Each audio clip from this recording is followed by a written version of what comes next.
अच्छा ये बताओ बेटा, काम धंधा कैसे चल रहा है? सब ठीक ठाक है चाचा जी। चलो बहुत अच्छा। तुम्हारी तरक्की देख के मुझे बहुत बड़ी खुशी हो रही है। सब आपका ही तो आशीर्वाद है चाचा जी। अच्छा आज यहाँ कैसे आना हुआ? कुछ जरूरी बात करनी थी आपसे। बात क्या है? तुम कुछ परेशान लग रहे हो। अब आपसे क्या बात बताऊं चाचा जी।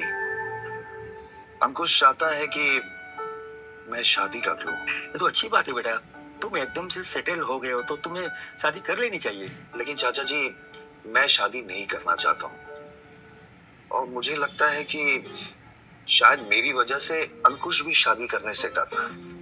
अच्छा समझ गया, गांव वालों के नियम से तुम लोग डर रहे हो।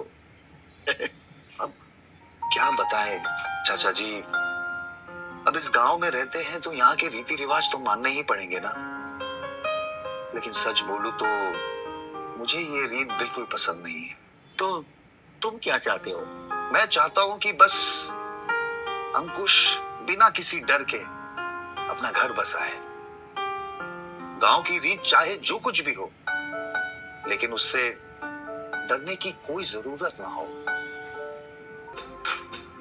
बेटा बहुत ही अच्छा सोचा है।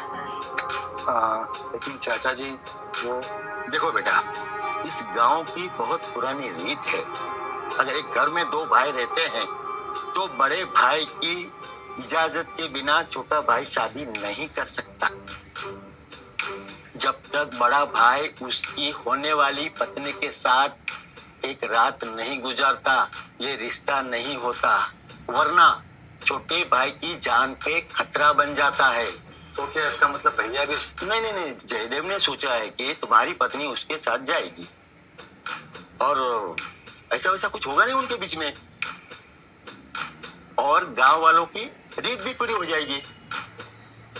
भैया आपने तो सारा टेंशन ही खत्म कर दिया मेरा। अरे तू अपने भाई से बोला कर, बस अकेले ही टेंशन लेता रहता है। चलो सब अच्छा हो गया, पर ये तो बताओ कि वो लड़की कौन है? वो अपने बगल वाले गांव की दीपचंद जी की बेटी नीलम। अरे वो तो हमारे परम मित्र है, चलो उनसे हम बात कर लेते हैं।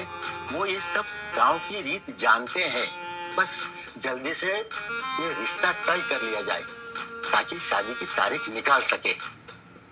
अब चाचा जी आप ही इस घर के बड़े हैं, अब तो सब कुछ आप ही को करना होगा। बेटा विक्रम के जाने के बाद तुम दोनों ही हमारे सब कुछ हो, तुम चिंता मत करो, दीपचंद से हम सारी बात कर लेंगे। जी चाचा जी। चाचा विक्रम के साथ ब्याह की इजाजत देते हो? भैया आप कुछ बोल क्यों नहीं रहे हो? असल में चाचा जी ये गांव की रीत है और मैं झूठ नहीं बोल सकता। जो भी कहना है सब साफ साफ बताओ।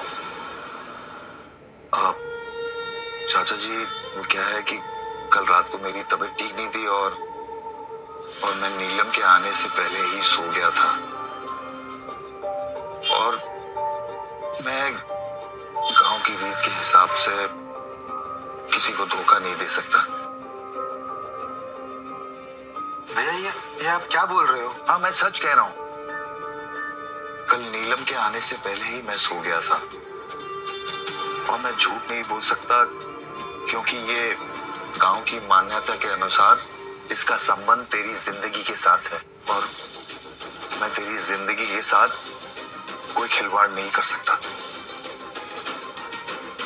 कोई बात नहीं भैया, मैं समझ सकता हूँ। अरे उसमें कौन सी बड़ी बात, एक हफ्ते बाद ये रीत पूरी हो जाएगी। नीलम तब तक तुम मेरे घर में रह सकती हो। भी हुआ हम सब जानते हैं, इसलिए 2 दिन बाद गांव की रस्म को फिर से पूरी की जाएगी, ऐसा हम सब ने सोचा है। बिल्कुल चाचा जी। जयदेव, नीलम, आप दोनों का क्या कहना है?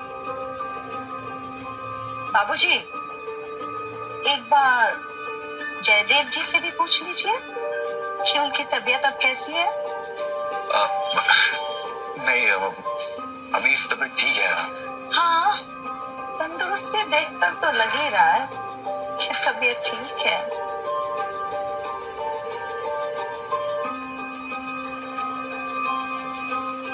चाचा जी, आप एक काम कीजिए, 2 दिन के बाद का डेट फाइनल कर दीजिए। ठीक है? अरे सरपंच जी, आइए आइए। सरपंच जी, मैं आपसे कुछ बात करने चाह रहा था। कुछ कहने की जरूरत नहीं है। चाचा जी, मैं कुछ समझा नहीं, आखिर मेरी इजाजत के बिना ये शादी कैसे हो सकती है? हाँ भैया, लेकिन इजाजत की जरूरत तब पड़ती है जब आप कुंवारे होंगे। आपने ना मेरे साथ बिल्कुल भी सही नहीं किया, बहुत बड़ा वाला धोखा दिया आपने। अरे क्या पागलों जैसी बातें कर रहे हो?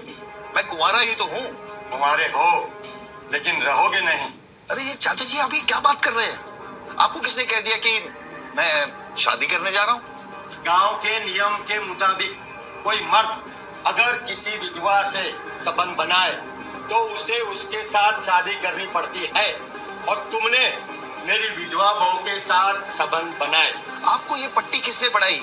ऐसा कुछ भी नहीं है। मुझे पता था आप मेरा फायदा उठाने के बाद मुकर जाओगे, इसलिए मैंने वीडियो बना लिया। लेकिन मैं ये शादी हरगिज नहीं करूंगा। तो कान खोल कर सुन लो, गांव के नियम के मुताबिक जमीन, जायदाद, संपत्ति, ये सब से तुम्हें बेदखल कर दिया जाता है।